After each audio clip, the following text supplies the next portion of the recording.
Sorry, Mr. Woody. I just can't sign that contract. Oh, I'd like to supply you, and the prices you have offered, they're fine. But how do I know they'll stick?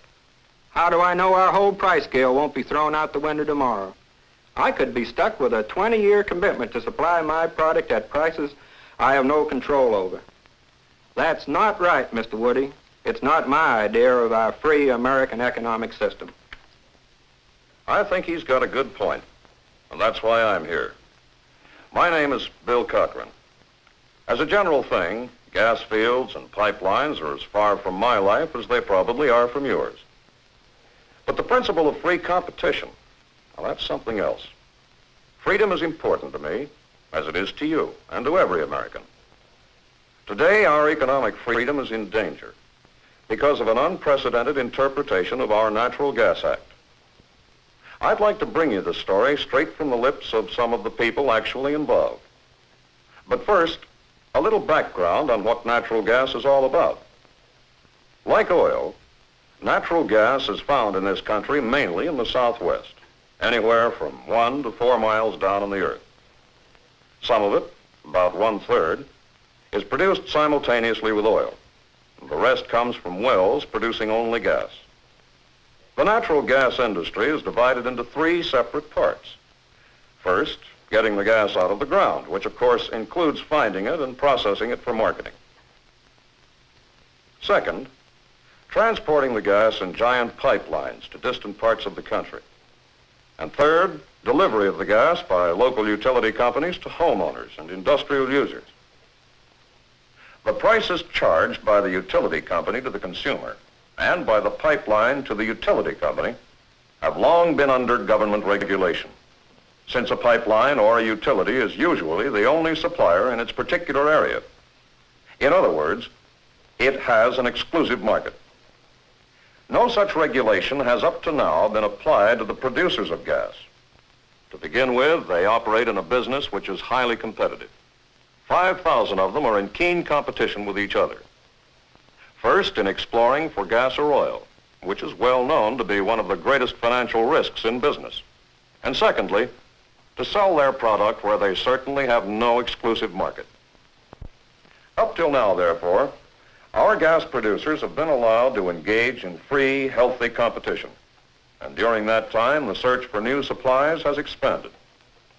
Last summer, however, federal authority was stretched to include all producers of natural gas, big and little. Suddenly, gas producers find themselves classified as and regulated as public utility companies if they sell to interstate pipelines. How do they feel about it? Well, let's ask a producer. Here's John Kelly of Roswell, New Mexico. John, what do you say? The way it looks to me, we're in trouble. You, me, all of us. Maybe the best way to explain is to take this well we're working right here.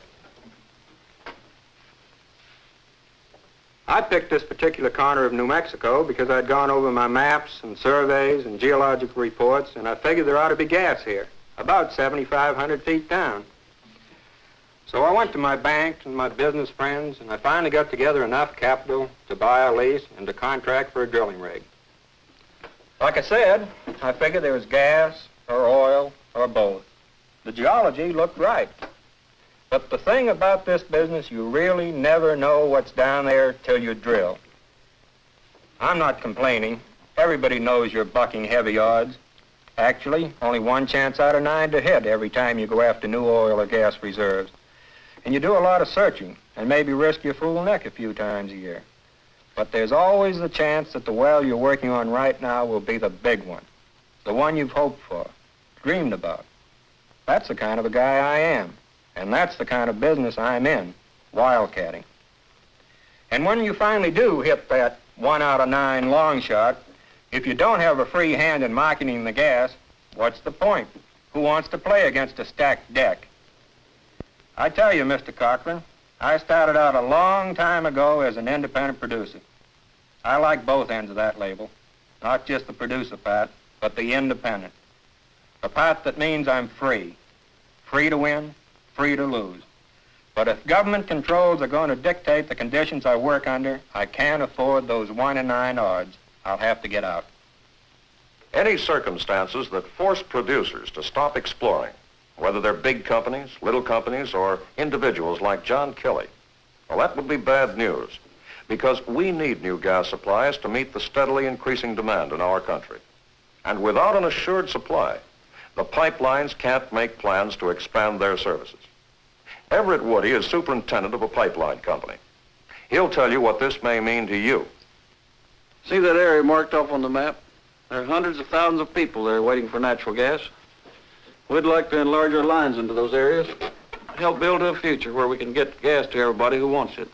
But we can't do it. Why not, Mr. Woody? Because in order to plant a pipeline, you've got to have a long-range supply of gas lined up.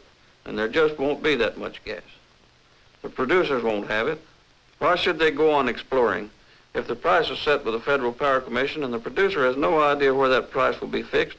It gives him nothing to work on. I think this whole notion of regulating the field producer is dead wrong.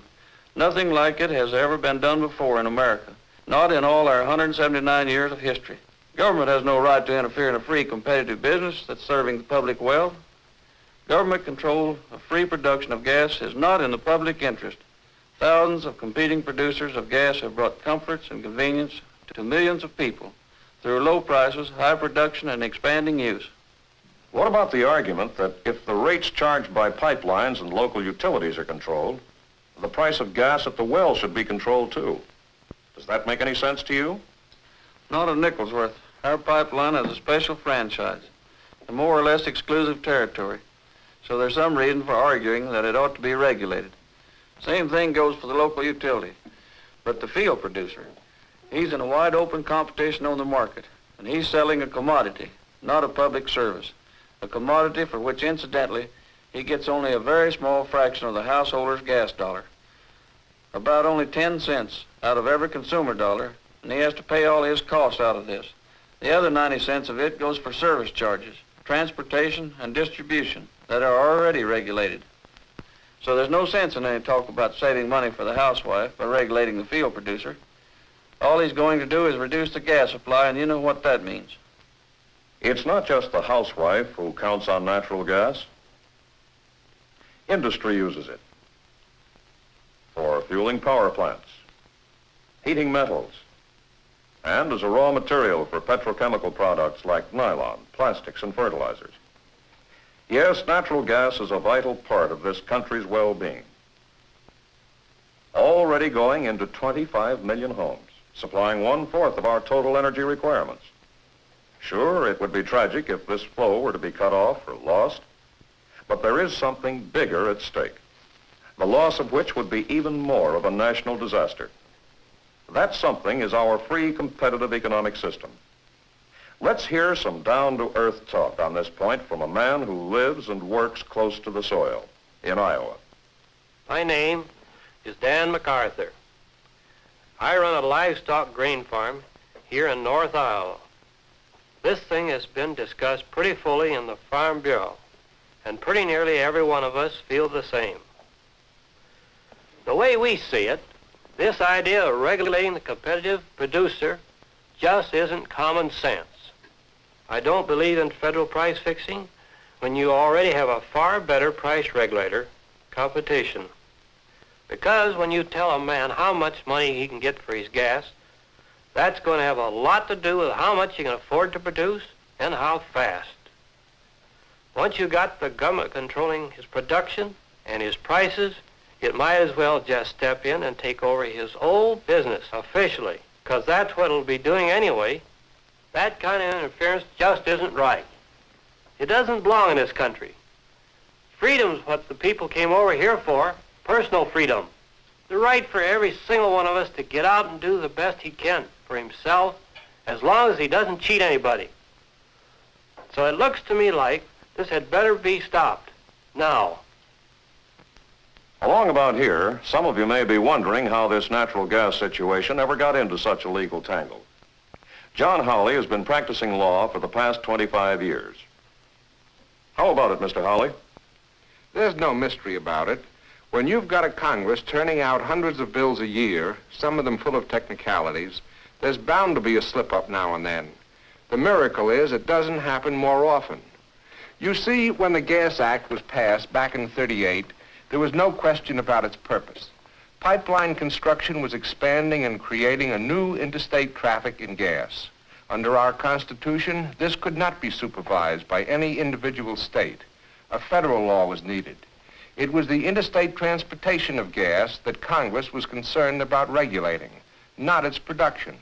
To underline that, they wrote in a clause right up near the top of the bill, excluding production and gathering from any controls.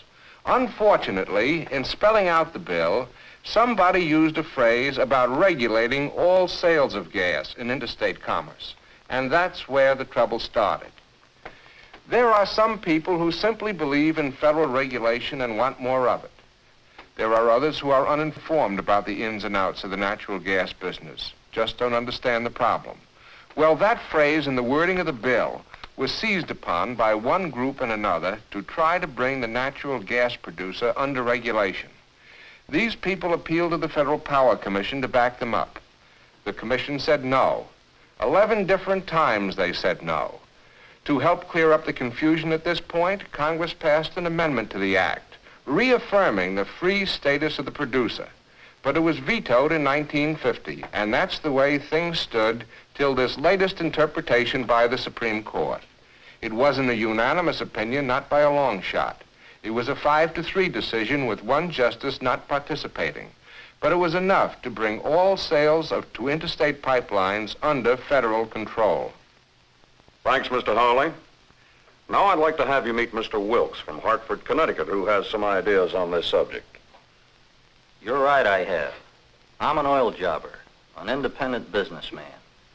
I sell gasoline for your car and heating oil for homes. And in my heating oil business, I'm in direct competition with the local natural gas utility. So you might think I'd be happy about all this, or at least shut up about it. No, sir. I don't want to get business that way. There's a principle involved here that's more important than any temporary advantage I might get. I'm talking about free competition, the principle that's enabled us to build the strongest economy and the highest standard of living on earth. Why do our people have good cars, decent homes, and well-fed children?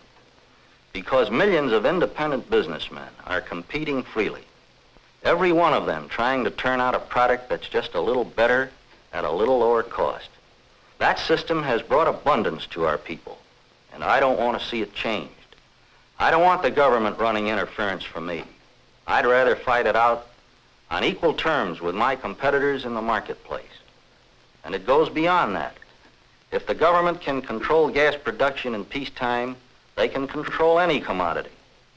It'll be oil and coal next. And once you start pushing the producer around, where do you stop? They can pull in the farmer, the lumberman, and before you know it, there just won't be any private producers. Well, that's not for me, and I don't think it's for America. Well, there it is, folks. The rest is up to you. If you're anything at all like me, you value our way of life. In so much of the world, things happen to people. Here in America, you, the people, make things happen. You, the people, are the government. Your Congress, your officials, exist only to carry out your orders. Whatever your opinion, make sure your voice is heard.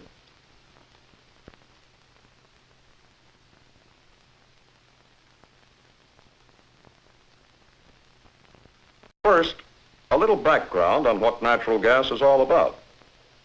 Like oil, natural gas is found in this country mainly in the Southwest, anywhere from 1 to 4 miles down on the earth. Some of it, about 1/3, is produced simultaneously with oil. The rest comes from wells producing only gas. The natural gas industry is divided into 3 separate parts. First, getting the gas out of the ground, which of course includes finding it and processing it for marketing.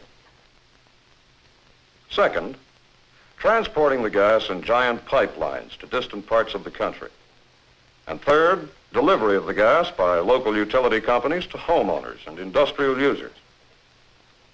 The prices charged by the utility company to the consumer and by the pipeline to the far from my life as they probably are from yours.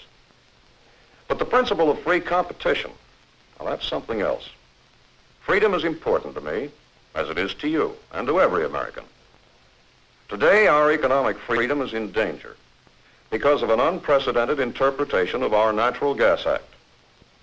I'd like to bring you the story straight from the lips of some of the people actually involved. But